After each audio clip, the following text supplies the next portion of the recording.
I want to show you the next step in this self-portrait thing that we're doing. Um, First, I'm going to show you what I have done, and then I'm going to show you on a different document. I'm going to do a demonstration how to do it. Here's my layers palette.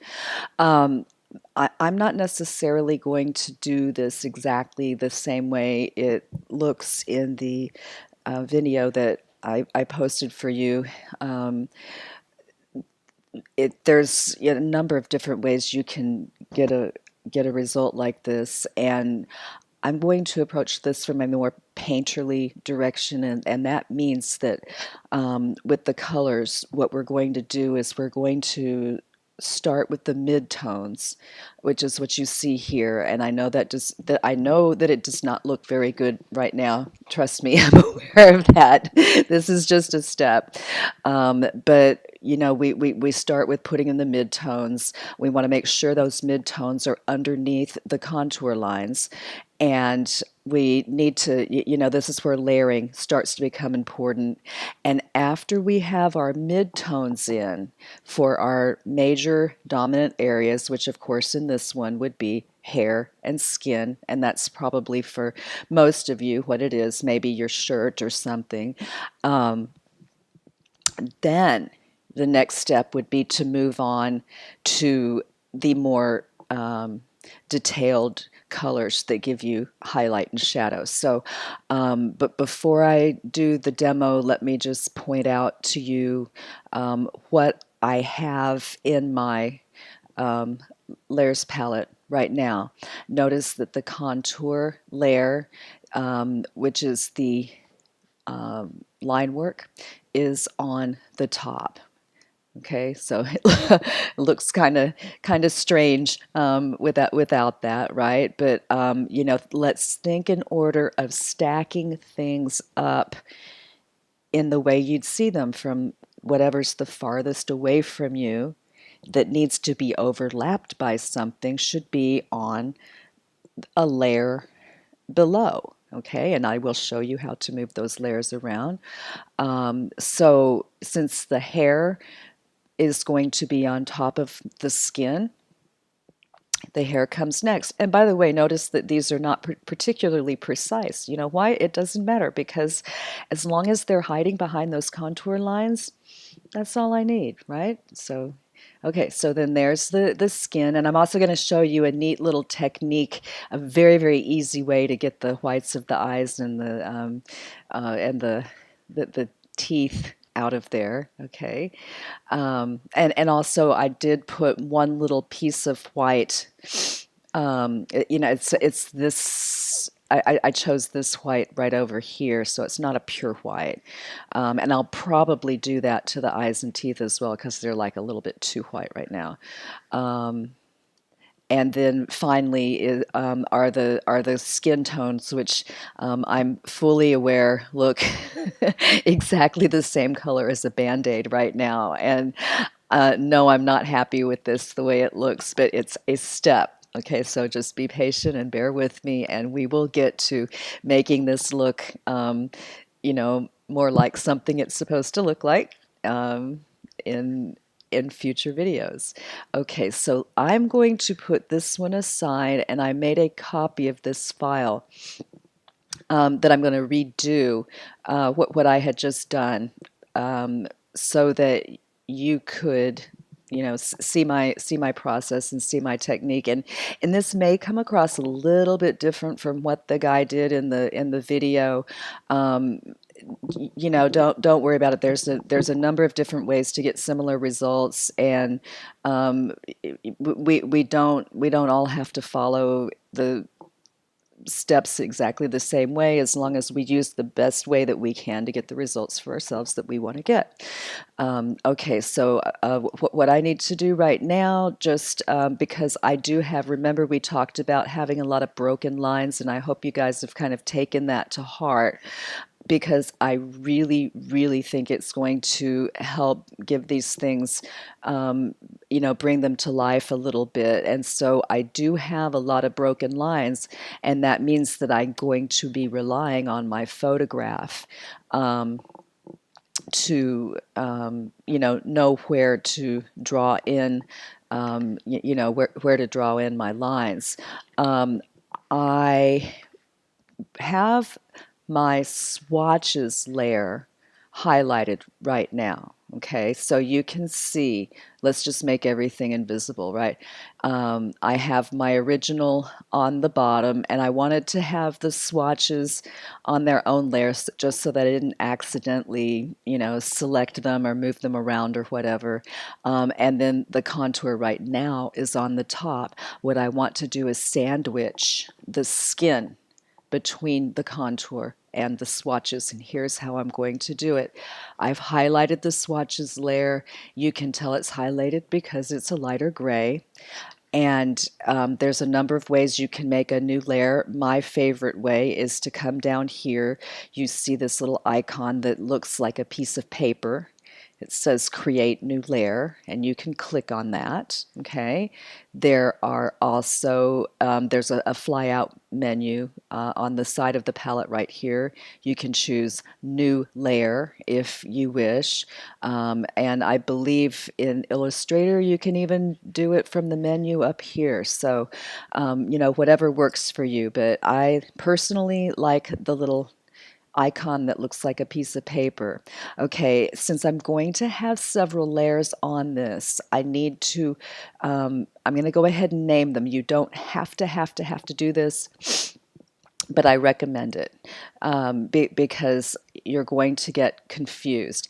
Be sure that your other 3 layers are locked so that you don't accidentally click on them. You really, really need to do that. Okay. If you don't follow my instructions on that one, you're going to find yourself in some kind of a mess. Okay. So please just lock any layer that you are not working on anytime you are not working on it. Okay.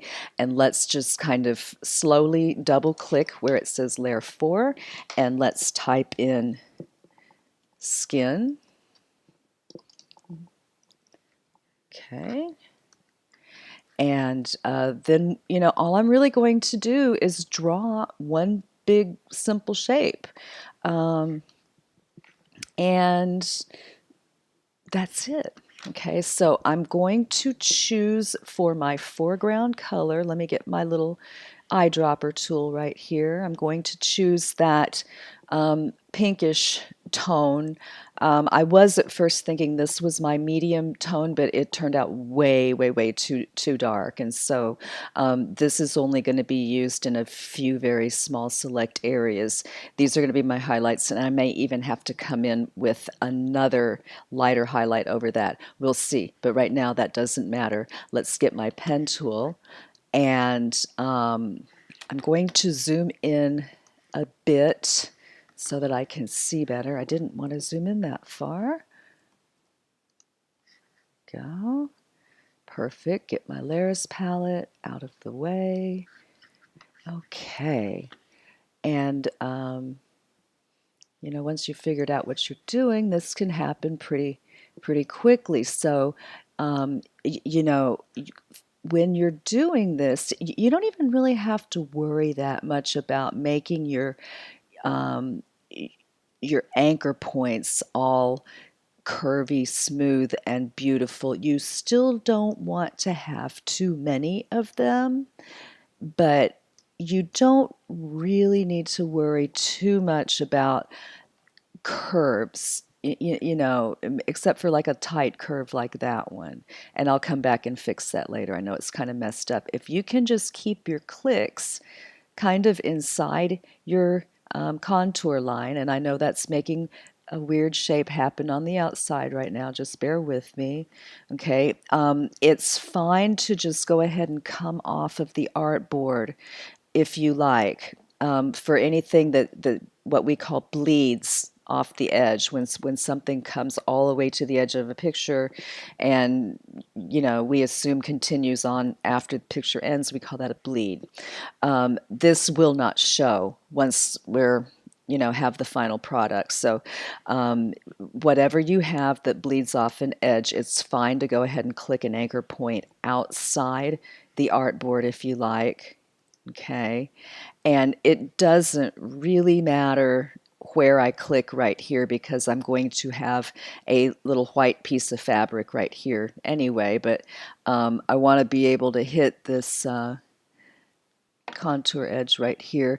If I get in trouble, if I'm having trouble seeing what I'm doing, I'll show you something in a minute to help you clean up your mess, because it may or may not be, you know, easy for you. I'm going to have to come back in and do a little housework here.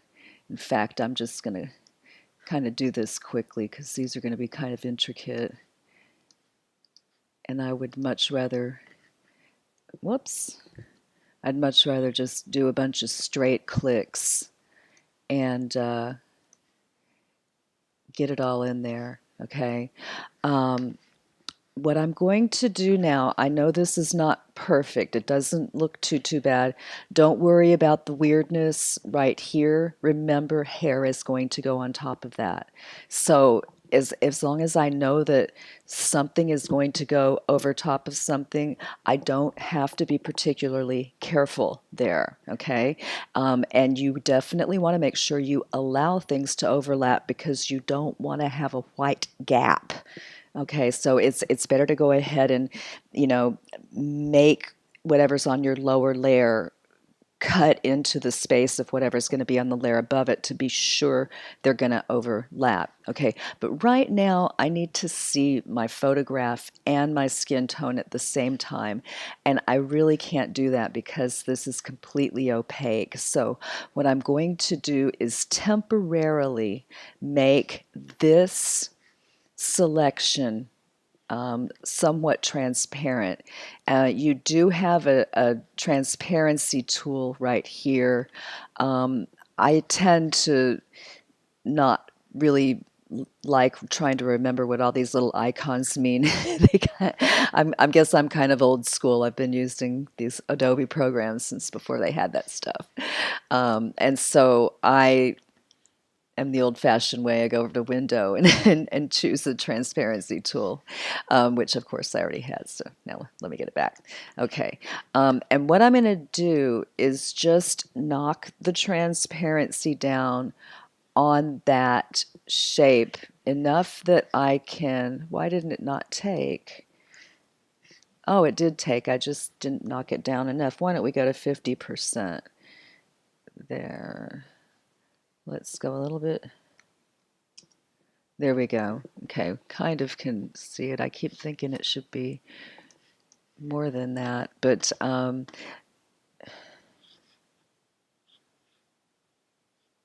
sorry, let me get my layers back.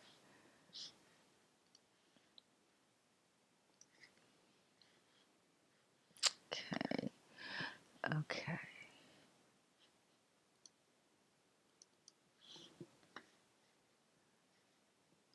Sorry about that. Okay. But anyway, I just want to clean up a couple areas, like say right in here.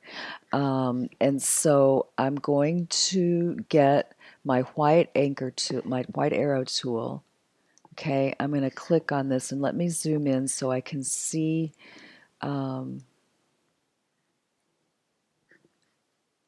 I can see what I'm doing a little bit better. And you can also see I missed my finger right here, so I'm going to have to clean that up a little bit. Okay, so let me have an anchor point right here, don't I? Yes, I do. Okay. What I need to do is go ahead and convert this anchor point to a curve. Okay.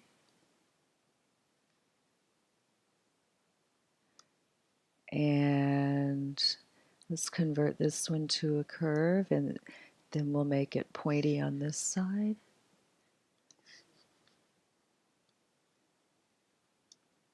Okay. Be careful when things get kind of twisted around like that. Okay. And you want to be close. You want to be close, but it's not the end of the world if there are minor deviations from what you see in the picture. Okay, so and I think other than that, I'm pretty happy with what I did. Okay, now that I'm zoomed in, I just want to kind of go through it. Darn.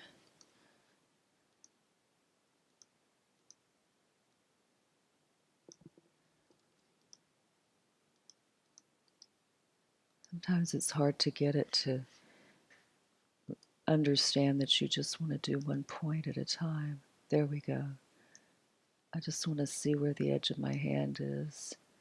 Okay, I'm in pretty good shape right in there.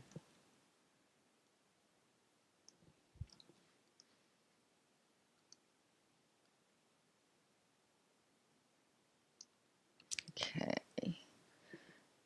Okay, maybe a little bit. I'm probably going to go ahead and say this is good enough because I'm not handing this in for a grade. I'm just doing a demo, and I need to not get all bogged down. Okay, so let's say this is good enough, but there's one thing that's really bugging me, and that's that for simplicity's sake, I just made this one big shape. And it did put the skin tone in my eyes, which of course I don't want, and also on my teeth. We don't want that. But there's this really cool tool. Just be kind of careful using it. It's called the eraser tool. And it's really neat, but that doesn't mean you can be sloppy with it. Okay, so the eraser tool literally can come along and erase things. It's a brush. And how am I making my brush bigger and smaller right now? I'm using the bracket keys that are, if you look at your keyboard, just to the right of the letter P. There's a left and a right bracket. If you click the bracket on the right, your brush gets big. If you click the bracket on the left, your brush gets small. And that's pretty much universal in all Adobe products, okay? And it's going to look a little weird while I'm doing this, but make that brush as small as you need to be precise. Don't worry about the color of your pupils and your iris and all that, okay? And since I have no contour line here, I'm going to kind of have to guess. I still don't know why I'm not getting. I know it looks like I'm erasing everything on my contour, but I'm not. Um, yeah, that looks pretty good. Okay, come over and do this one. It might freak you out a little bit because it looks like you're erasing everything, but um, it's only erasing what's on that layer.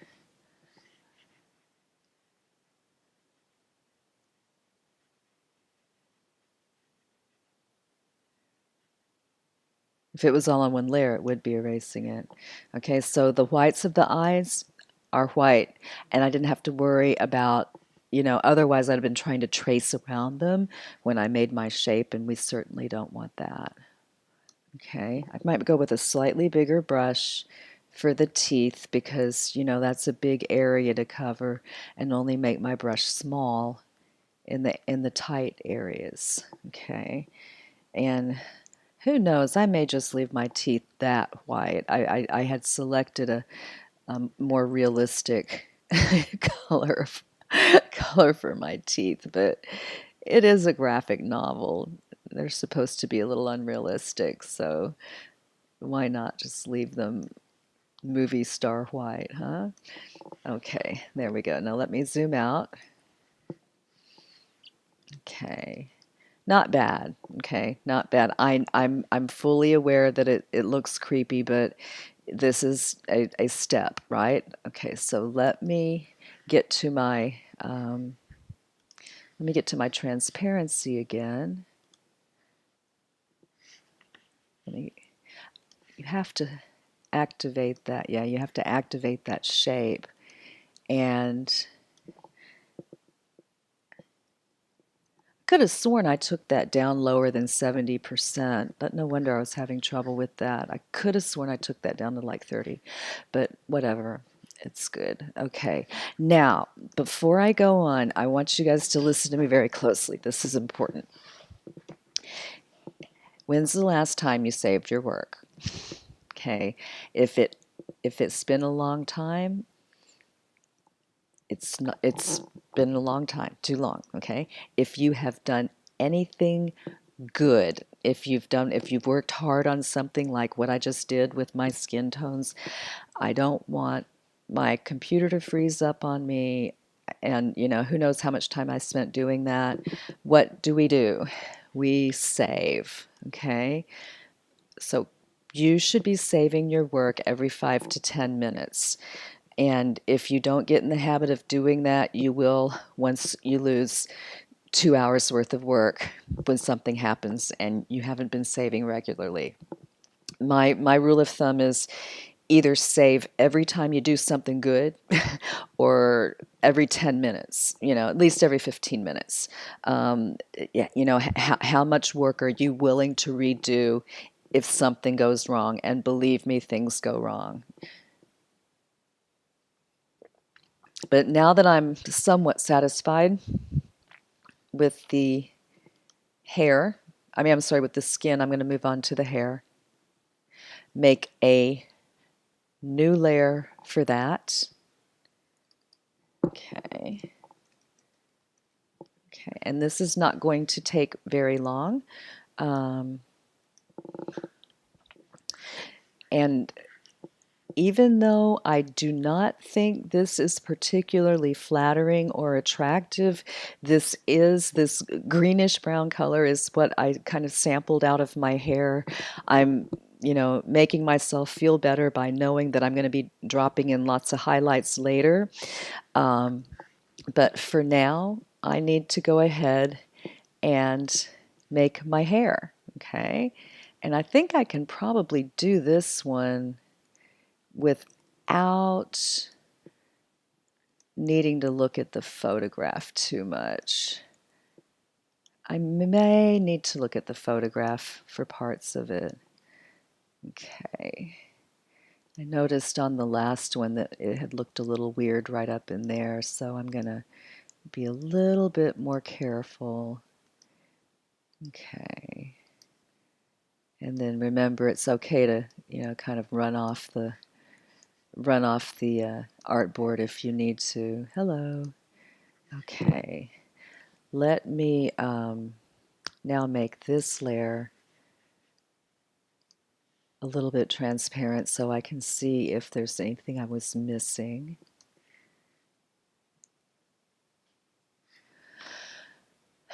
Here's another way you can change the transparency of something. There's a slider bar. If you don't want to just enter a figure, if you click the little arrow, a slider bar will appear down below, and then you can be a little bit more, intuitive. And the only reason you're doing this at all is just so that you can see the photograph through it. It's a temporary thing, okay? Honestly, I think I did fine on that, so I'm not gonna change anything. I'm just going to go ahead and bring that right back to the. I installed something on my computer that made that stupid Mac cleaner thing come up all the time. Very annoying. Don't let that happen. It's a ripoff. Okay. Let's bring my transparency back up to 100. Okay. The only thing I have left to do is make, I'm just going to make a little tiny patch of white right here for my dress. This is not a super important thing. I can go ahead and do the irises on my the pupils. No, the irises on my eyes if I want to as well. But I think you get the gist of it. So I'll just go ahead and really I can do the eyes and the dress on the same layer because they're not touching. So how about if I name this last layer Okay, and then I'm just going to go ahead and do the same thing. I'm going to fill in a white area here. I sampled out this color. I'll worry about the pattern on the dress later, and then I'll come in and trace around the pupils of the eyes and get that medium. Probably this will be the gray that I'll choose for my eyes, but I will let you guys just see the finished product on that. You don't need to watch the whole thing. But just before I sign off, let's just kind of make all the layers invisible one at a time. And, there's the skin tones, there's the very unflattering hair, nothing on the eyes and dress layer as of yet. And there's the contour layer, which, thank goodness makes things look a little bit better. So I will work on the next step within the next day or two. They may be doing it differently in the video that I showed you for a demo, but uh, I just like to do it my way as well. I'm just don't want you to feel like there's only one way that you can do this. If you can get the result that you want, um, and do it quickly and simply and in a way that you think you could, continue to working in, do that. So I'm just trying to help you find some easy ways. Okay, so that's all I have for now.